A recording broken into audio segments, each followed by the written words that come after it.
This is Larissa the Lockdown Landy.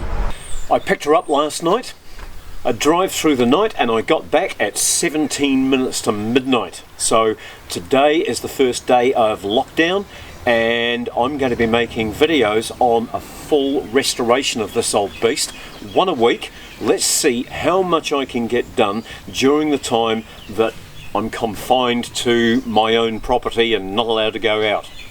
All the videos are going to be on my YouTube channel. The link will be down below. Tiny house and off-grid resources.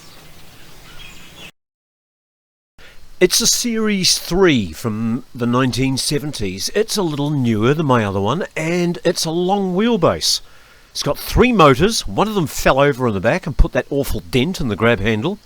I don't know the condition of these 3 motors. I'm going to be working on them to find out what I've got.